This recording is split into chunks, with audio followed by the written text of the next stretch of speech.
Thank you everyone for coming. We're going to talk about a topic that's probably relevant to any international student. And maybe a few of you know me personally, but we're going to dive right into this. And today, what I would like to talk about is actually three things. First one is like, how do you set yourself up for a successful immigration? Like, what do you need to do while getting in your undergrad or your master's degree to make sure that you're prepared? Second one is like, how do you start the conversation with the employer? Because this is a tough one, because it's coming and majority of the time you're gonna get a no. So how to really escape the situation. And the last one is how to navigate the immigration process. Because very often, even though you have an employer who's ready to sponsor you, because of a certain mistake, it can get denied. And it's gonna be on you to make sure that all the procedures are done. Another thing, the reason why I'm doing this event, I was asked by one of the professors at Iowa College of Business saying that they have so many international students, but they have no resources for them. And unfortunately, it's kind of a shame, 40% of USF students are international students, and a lot of them don't have enough knowledge, and it has nothing to do with skills, which the person who's going to stay in this country is not the most skilled one. It's the one who knows how to navigate this system. And very briefly, I'm going to tell you about my journey and how I was in your shoes only a few years ago. I came in 2018 to the United States. I'm originally from Ukraine. Came here to get my master's degree, got my MBA and MS in sports entertainment management. When I was coming here, I didn't know that on graduation, if you're non-STEM, you only have 1 year of OPT. Are there a lot of non-STEM majors here?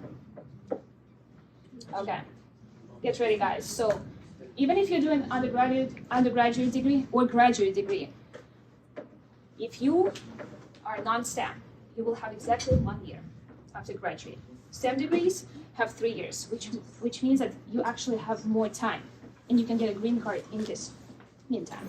I was non-STEM, which means it's much, much harder to get green card. So I did the program in May 2020, that's when I graduated. The worst time to graduate. Every single company was on hiring freeze. The reason why I got a job is because my mentor put me in contact with my future employer. I started working with the company.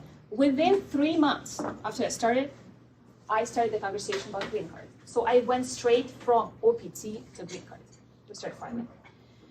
Which I thought you have to go through H-1B, but it's actually not true. It's up to your employer. If they're ready to sponsor you for green card today, while you are doing your OPT, you can. But majority of students assume that you have to go through OPT to H-1B to green card. That's not the case. So we started the procedure. If you're not being selected in the lottery, it means you have two options. And the second option is the one that only a few students know. Did any of you heard about H-1B cap exempt? So, okay, that's what I thought. So H-1B, so you need to understand, almost every single employer falls under the category that requires you to go through the lottery. So it's not just enough to get a job. You also need to be selected in the lottery. And there are institutions and organizations that fall under H-1B cap exempt. That's how it's called, CAP exempt, which means you don't need to go through the lottery. And USF is one of the examples. If it's a public institution, research institution, or a government agency, they don't need to go through the lottery. If you are gonna land a job with USF and they're willing to sponsor your H-1B, you don't need to go through the lottery, which means you already eliminated one of the hurdles. And a lot of students are getting so discouraged when they get in, for example, you go through the lottery, how it happened to me, because we started my green card in September, October 2020, but it would not be done by May because I got my OPT in June, which means in a year in June, I need to switch my status. Otherwise, my F1 is expired. So my green card would not be done by then. And they applied for my H-1B, and I was not selected in the lottery. I had two options, go back to school or go for H-1B cap exempt. That's what I did. I went and worked for a nonprofit, and nonprofit institutions are also part of H-1B cap exempt. And I worked for a nonprofit while waiting for my green card. So something that I really want you all to pay attention to is H-1B cap exempt. I already said it before, but this is your plan B. And even like if you're a computer science major, if you work for yourself, this is cap exempt. So like really pay attention to this because a lot of students are not aware of this category visas. The last one, I was able to get my green card in May 2022, and that was a year and a half. And that's when I left the nonprofit and kind of started my own business. So this is how we're gonna get started. What I really believe you can do in college that will set yourself up for like real success. The kind of mistake that I did when I was a college student is I was so focused on classes. I really wanted to make sure that professors are satisfied with my work, that I feel like I'm doing a good job, and I was not dedicating any time to exploring like what I really enjoy. It sounds so cliche, guys, but the reason why I'm telling you, you need to know what you really enjoy doing because you will be willing to put in extra time.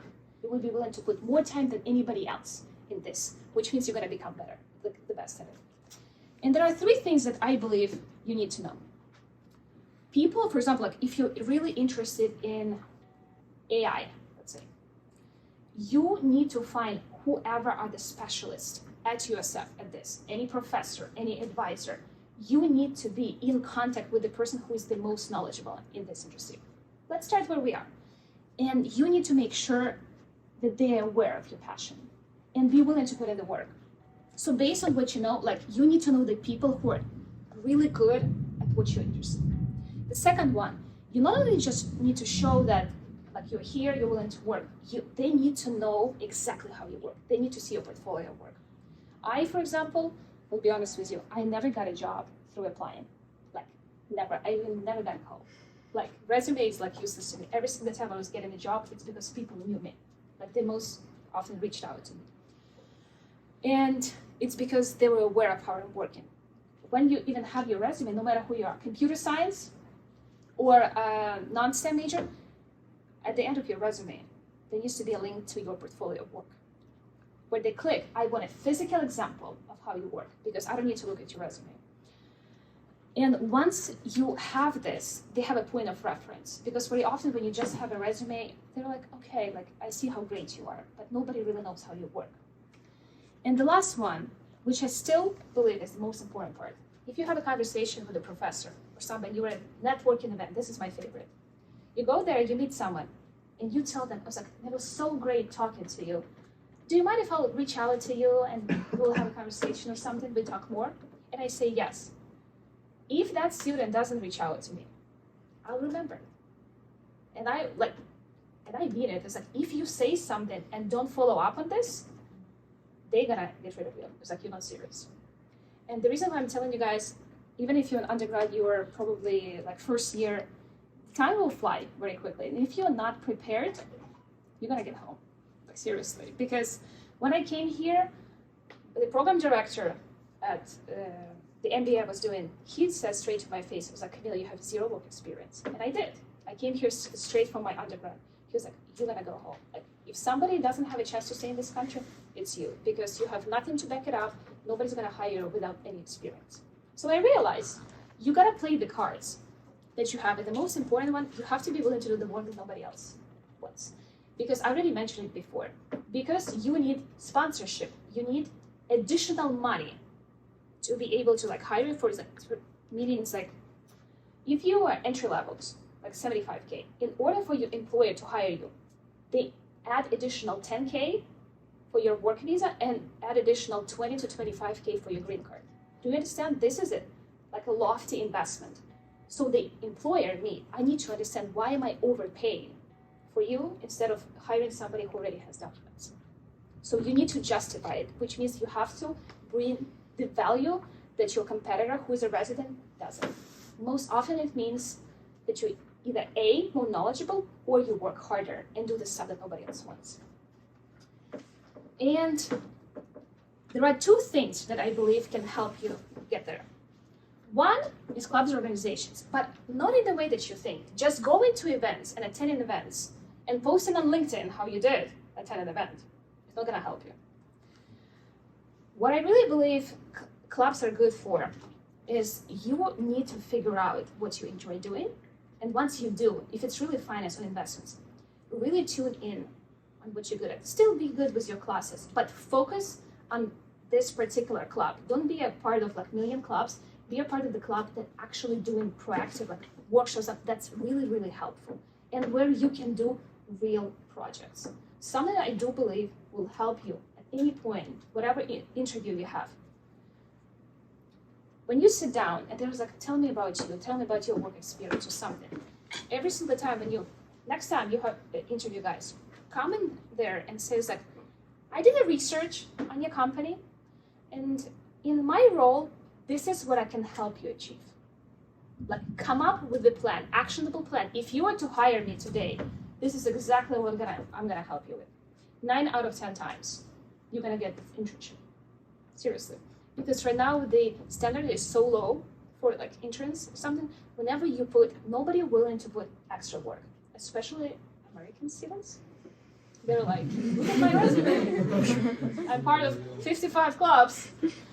And if you are willing, guys, it's extra work. I will be honest with you. But if you show up with this plan, that's how I got hired. Even though like my employer did not see my resume. I'll tell you the story later, but clubs organization meetings, like, you can attend all the clubs organization, but pick 1 or 2 that you're really gonna be invested in. And there, become so involved that you know all the people, all the companies who are part of it, because you need to be known. A good example is, Gabriel? He was the chairman of the investment club. Because he was the president, he knew every single person in there. And all of a sudden, he didn't need to have a conversation. He was like, guys, you know what, I'm international, so like, you either sponsor me or like I will have to leave. If you already have a connections with people from the get-go, they know that you're an international student. They know that you need sponsorship. Like, you don't surprise them with this news. It's like, hi, I'm gonna be leaving in 10 months if you don't sponsor me. So like, you need to start the foundation very early on.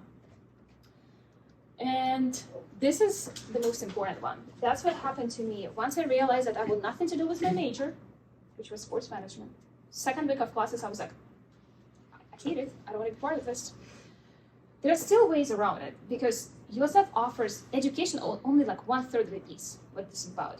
It's all about clubs, organization, extracurricular stuff that you can do. So I got involved with multiple organizations, but one, I was very active. It was Women in Leadership and Philanthropy. And we did a lot of community work, and I was assigned a mentor who I took very seriously. And I was like, I am interested to learn from you. She was an entrepreneur. She was much older, so she had time to dedicate to me. And I was like, I really want to stay in this country, so like, I am ready to do whatever it takes. And because I was like, give me the project, I want to show you how I work. And she gave me a couple of projects, which I did, and she saw how I worked. When the right time came, and I was graduating in May, and I told her, I was like, no companies got back to me. I think I will be going home in a month because my visa was expiring, and at my ADA I had no offers. So do you by chance know any business owners who I can do the work for free? She called one of her friends. She was like, this girl is good. She was my advocate because she knew how I worked. Nobody is going to advocate on your behalf if they're not sure about you. So it's your goal to show them that your work is worth the reference. So my mentor called this business owner. She was like, I have a girl, she's pretty smart. She wants to do the work for free. That's what I wanted to do. She called me. She's like, send me your email, I'll send you stuff. You have 48 hours. It was Friday at 6 p.m. She didn't care. I completed the project for her. And she gave me a call on Monday. She was like, I want to hire you. That's exactly how it was. Even though like I was willing, I just wanted experience because I knew I was leaving the country. I did not expect to get a job. And that's a good example that projects allow you to do that. And one of the apps that you are downloading right now was actually the project that I showed to my boss that initially started the conversation. And she was like, you have autonomy and discipline to work on your own. And that's the most important part, because when you graduate from college, your employer expects that they're constantly going to guide you and constantly going to tell you what to do. The majority of people don't want to do it. They want to see that you can perform without micromanagement. And here's the interesting part. If you are interested in staying in this country, I recommend you to go for 2 types of companies if you want to get an H-1B or green card. One are companies that sponsor, period. Companies that have legal procedures in place that allow to sponsor immigrants. And normally you can find this information on h1bgrader.com. But here's a caveat. A lot of companies, for example, like Citibank, they sponsor, but only at a certain level, if you're middle management or higher. So this is something where you can check with title. I'll be honest with you, this is what I originally was aiming for, and it did not work for me. So I highly recommend small boutique firms, and I'll tell you why. Because at the very end, who decides your destiny is the person who's going to be filing your documents. So think about this. If you're going to go and work for Citibank, but they don't have the legal procedures in place that allow you to sponsor an immigrant, it doesn't matter how good of a job you're doing. It doesn't matter that you're the best performing individual. They have no right to apply. Period. You're going home. So to avoid those situations where you're working your ass off and it's all for nothing, don't go for the companies that don't sponsor, period. Which means do your research. And the second one is exactly the story that I was kind of able to that's the story that I followed, where the company I worked for, there were 3 people, including me. The owner, the manager, and me. And what it allowed me to do, first of all, I was learning from the CEO, which means I was learning like PR and marketing, but I was also learning how to manage the business, if you're interested in entrepreneurship. And the second one, it allowed me to build a personal connection with the decision maker, which means whenever you go and do an internship or something, you will need to connect with the person who decides your destiny. And very often, if you work for a big company, it's HR, and you have nothing to do with HR. If you work in computer science, marketing or something, which means this person says yes, but this person says no, and you're done. When you work for a small company, it takes one yes for you to move forward. So if you're really focused on green card or H1B or something, go where there are the least layers for you to get to the point. And small firms allow you to do this because if you have personal connection outside of a professional one, it will be easier for you to start the conversation. That's why I was able to start the conversation about green card after 2.5 months. And this is something that's very, very important. Before I started the conversation about green card, I consulted with a lawyer because you wanted to know all the details. You don't want to go into conversation because they will be asking pretty often, if you're going to be talking about immigration not with a big company, or a small firm, they probably never sponsored you before. The company I work for never sponsored you. So they're going to have a ton of questions and you better have the answer because you are the ultimate source of information and it's your job. You are the most interested party here. So when I went into this conversation, I practiced and I created an actual file of the roadmap because it's your job to make sure that your employer can follow it in the easiest way and they can help you. Get people to help you in this way. And here's probably the whole reason why you came here. I'm gonna dive deeper. I don't know, do a lot of you know information about H1Bs and green card so that I know, do I start from scratch? Yep, scratch. Okay. So we're gonna start from.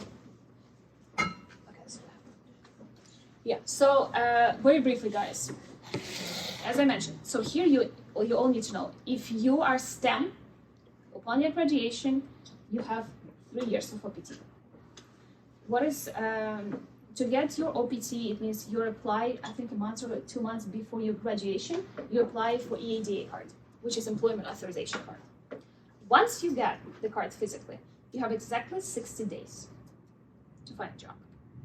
What's tricky about this very often, most of the time it means that you need to have a job before you get this card. But here's the catch-22. Majority of employers don't want to commit before you get your card because something might happen and you're not going to get it. But once you have it, 2 months might not be enough for you to find a job. So I would try to start applying as early as possible. And if once you get an EDA card, STEM 3 years, non-STEM 1 year, which means that you can work on your F1 visa for 1 year non-STEM, 3 years if you're a STEM major. Then once you expire, once a year, there is a lottery, which I'm sure you've heard about. So H1B is a work visa, which means if you want to stay in this country, you need to transition your status from F1 visa to H1B. The tricky part about this, that millions of people apply, millions. and only 85,000 people will be selected. So like less than, I think, 5%. And I was not selected, just letting you know. Like, that's why I had to work for a nonprofit. So here is the difference. So there are two pools of the lottery. 65,000 is the pool of all the applicants. Additional 20 is specifically for advanced degree. So if you have a master's or a PhD, you will be in two pools. So you technically have a higher chance. I was in two pools, so I was still not selected. But if you have an advanced degree, you technically have an advantage here. So you start applying in March. I believe the application starts in March 1st. The first results are going to be in June. And then as people get applying, some of them will get rejected. So there will be like still some additional people will be selected in August. But majority of the time, if you're not selected in June, you gotta figure out. So that's where H-1B cap exempt has to play, which means that you have two options if you really want to stay in this country and go back to school, or H-1B cap exempt, or you become an illegal citizen. Yeah. And what H-1B cap exempt, there are two things. Some organizations already have an H-1B exemption, which means they already applied for somebody like this immigrant before. For example, Yosef doesn't have to do this exemption because they're already exempt. So Yosef can do that. Just give you a heads up. And there are organizations like mine where in order to sponsor me, they had to prove that it's an exempt organization, which there were two stages. And the green card. So as I mentioned before, guys, majority of employers go through from OPT to H-1B to green card, but there's no requirement that H-1B needs to be in the middle. If your employer is willing to sponsor your green card, how it happened to me, it happens. It's just not the common practice. But you can still have a conversation. So there are three types of green card through employment that you can do: EB1, EB2, EB3. But I will be honest with you, I don't think EB1 or EB2 is applicable to you, because EB1 is like if you're the CEO of Citibank and they are like transferring you from like, I don't know, Germany into the US. But that's not the level. EB2 is very skilled professionals, also not. Those are like 10 plus years of experience. So your best bet is EB3. That's what I was, which is skilled professional. It requires a bachelor's degree and very unique job description. And this is actually the three stages of the green card that you go through. So first one, it's so convoluted that I even like wrote it for myself to make sure that I'm clear. So everything starts with, first of all, you cannot do it yourself. You need to have a lawyer just to get started. And normally, on average, it all needs to be paid by your employer also, because it's an employer-driven procedure. That's why I mean that it's a very lofty investment, and that's why the employer really needs to see the value. It's not something that you can sponsor. That's why it's called green card through employment. Everything EB is green card through employment. I know some people like do it under the table and everything, and your employer cannot deduct it from your salary, because Department of Labor will be checking if they can actually pay you the salary that you're submitting. So it's not something you can finesse. So the first stage is actually your employer puts together a job description. Sounds very easy, but it needs to be put together in a way that exactly correlates to the salary they pay you. For example, I'm sure that a lot of times when you do EB3, you pretty much need to prove to the US Department of Labor that you cannot be replaced with a national resident. National. They will do a national search. And they're like, okay, we can sponsor Kamila because nobody who lives in here and has permanent residency can perform her job. That's why you get in the green card. And you need to understand that that's why you need a lawyer to prove that you cannot be replaced, because you will be doing actual advertisement to find residents, and they will be applying, and you need to prove legitimate reasons why you deny them as an employer. So it's a very hard process. But number one, what you do, so you put together a job description that exactly written in a way that by calculating, it's going to land at a salary that they're willing to pay you. Second one, you're doing the advertising, which means your lawyer is going to do advertisement in different newspapers and magazines that the company you're working for is hiring. and they collect all the applicants, and then you need to come up with the reasons why you deny them, which means they, for example, didn't have the relevant experience with education. Third one is something that's called PERM, or labor certification, which means once you have all the information, you put together a file that shows this is your job description, this is the reason why we denied all those candidates. You submit all of this. So this stage takes between 6 to 18 months. Pretty long. Yeah. And some, yeah. So submit it to who? So US Department of Labor, but you will not be doing all of this. It's your lawyer. Yeah, I feel it. Don't get lawyer now. No, you, so it's all, but this is what I'm saying, is that this whole process is driven by employers. So this, and second one is, once you get this approved, there is something that's called immigrant petition, I-140. That's where, once you get approved, your job description, they need to start vetting the taxes and financial of the company, of the employer. They need to make sure that they're capable of paying you this money. They need to make sure that everything is in place. So if your company is like kind of like doing some offshoring, you better be careful because they will be checking everything. And this stage also takes between 6 months, like on average 6 months, but you can do premium processing, which means for additional $2,500, you can process it within 2 weeks. Guys, it's a lot of money.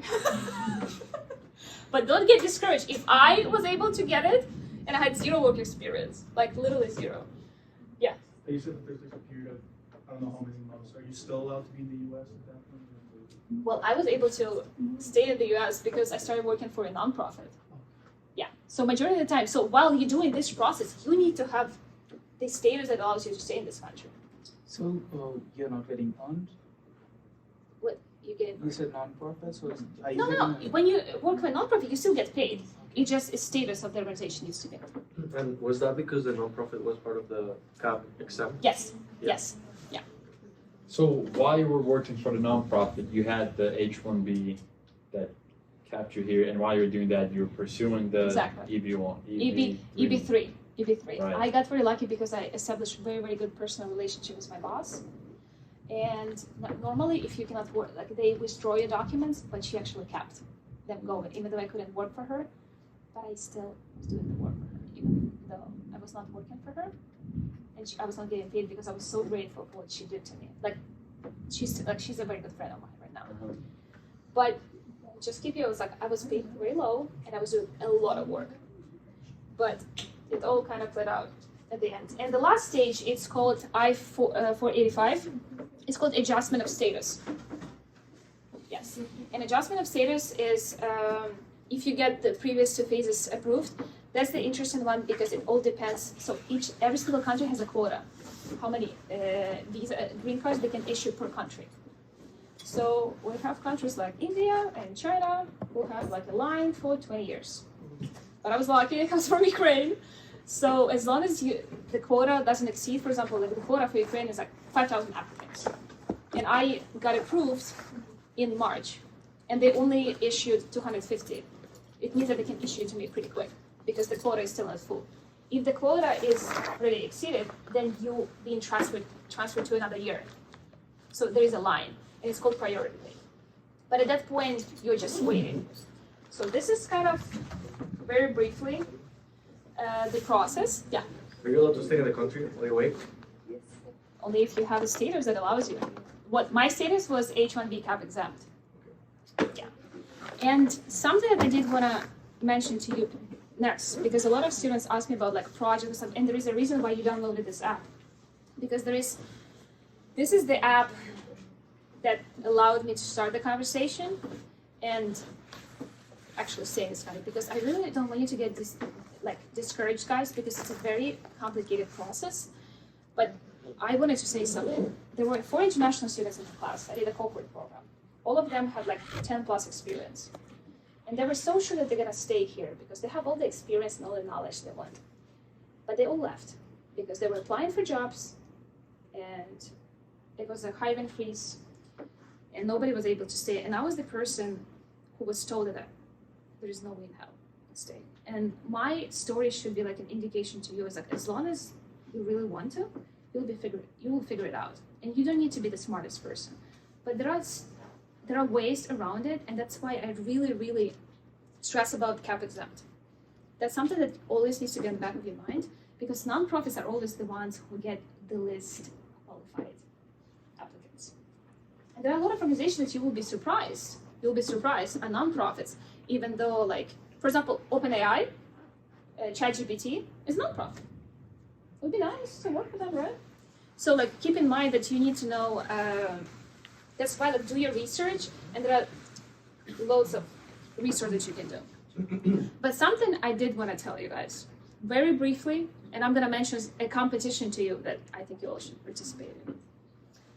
The last one that I really want to mention is, like, you're in charge of your process. Don't ever wait that somebody is going to, like, get back to you. So between all those stages, 3 stages of the immigration process, there is a wait time that you can take, which is a month or 3 months. I was getting documents to my lawyer within a day. This is the reason. It's like I knew exactly what they needed, and sometimes there are a lot of documents. It's like everything related to health, like your background, your heritage, everything. But like because I was getting them right on the dot, that's what allowed me to get it in 1.5 years and not 3 years on average that it takes right now. Because you are in charge. Like if you are active and you are helping your employer to get all the information they need, that's how you're gonna get it fast. But you are the one who needs to be in charge. Like if you have all the information, you're gonna get it. But you do your research and make sure that like your employer is equipped to help you. Because very often if you will send the employer a link, it's like, read this information. What I just told you, it's like, no way on earth, like no way I'm gonna help you. But if you will simplify it and very easy give them a roadmap how to help you, I'm sure. I just wanted to talk about like what was the conversation like? How did you initiate the conversation? Yes. Like, was it like a transactional or was it based on more like a personal connect you had with your boss? Because it just happened for a fact that your boss was your friend. So like No, my boss became my friend. Like when but so then was when I it a went to transaction from day one that I'm gonna work maybe like for less money? But you then I'm know gonna agree. when you're gonna become your boss's best friend, when you're gonna be the best performing person on the team, and if you're the best performing person on the team, it means you bring the most value, which translates to the most money to them.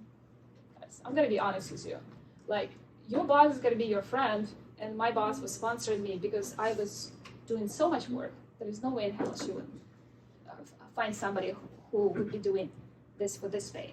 Like that's why it's like, to be honest, is like you either do a lot of work or you need to bring such unique experience and skill set that you cannot be replaced. Just keep it in mind, you cannot be replaced. Find a way in which you cannot be replaced. But the reason why I had this conversation, I did something, I'll give you a detail. I did something that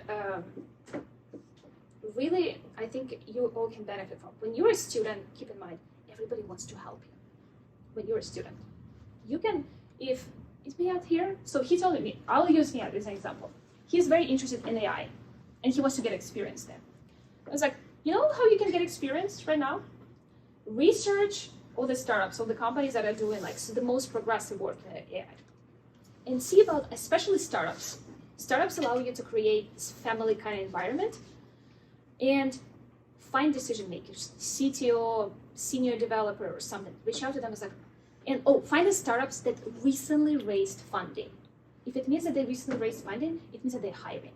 Normally, the startup gets money because they expand.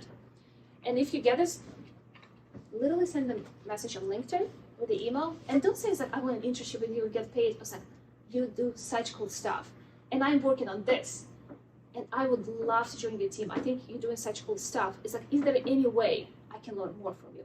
Be curious, be outgoing, and like 9 out of 10 times, they're gonna get back to you. Seriously, it sounds super easy, but a lot of students, it's like, don't do this, like, hi. It's like, if you need a developer, let me know. I'm good. Like, that doesn't work. Like, but if you're like, don't focus on money. Like, focus on skills, because if you have the skills, it will translate to money very quick. You can go from this to this in a very, I went here when I had a green card. Once I got a green card, like, you have the leverage to go up like this, because you can be without a green card here and then go home to the country. So if you play long term, you'll figure it out. But something the last point, guys, at any point, if you need more information, we can do another info session. We will have to wrap it up. But before I do, I really wanted to show you the actual opportunity that came up. And this is actually the product that allowed me to stay in this country. I was always interested in tech. And some of you even downloaded it right now. And I have an interesting fact for you. Well, I was going to be the first 2 people who is going to connect with me in this app. I will do individual sessions and help you get prepared for the green card. I'll give you the roadmap and I'll work with you individually on how to get green card, seriously. Because I don't think it's that hard. So the first 2 people, we'll see. But what I did want to say is that you all guys can benefit from, we will be a part of the Hustle initiative. Did you hear about the Hustle? Yeah. Did any of you? Okay. I honestly think that all the international students need to participate in the Hustle. And I'll tell you why. Even if you're not entrepreneurial, it's because you will be literally mentored by the best business executives, professionals, computer science, like VCs in Tampa Bay.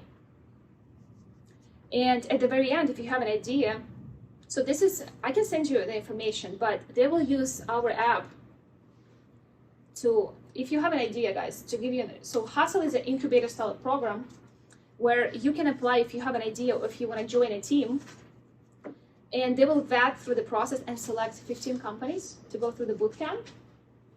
But you don't even need to be a company. You can be an ideation. You have an idea for like automate, I don't know, do AI-driven like investments, or you want to open up a beauty salon that is going to do something different. Any business idea, you're going to go through the process, and they will select up to 5 companies that they're going to be mentoring, and at the very end, 3 companies will get up to $50K in seed funding to fund your business, and the top one will get $100K. Guys, this is real money. So what's the name of the app supposed to? PEABJ. It's called PBJ. But the name of the initiative is called The Hustle. So The Hustle is using our app because they have so many students who don't have ideas, but they still want to participate.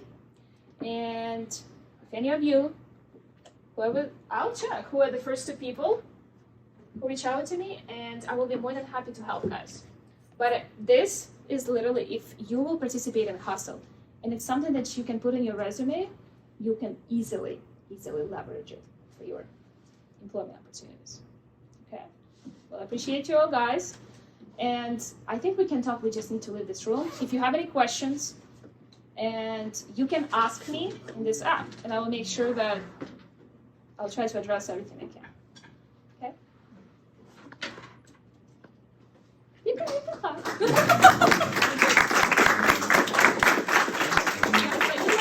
If it was helpful or not. This is okay. If you have any questions, you please reach out to me, and I'll do my best. Okay.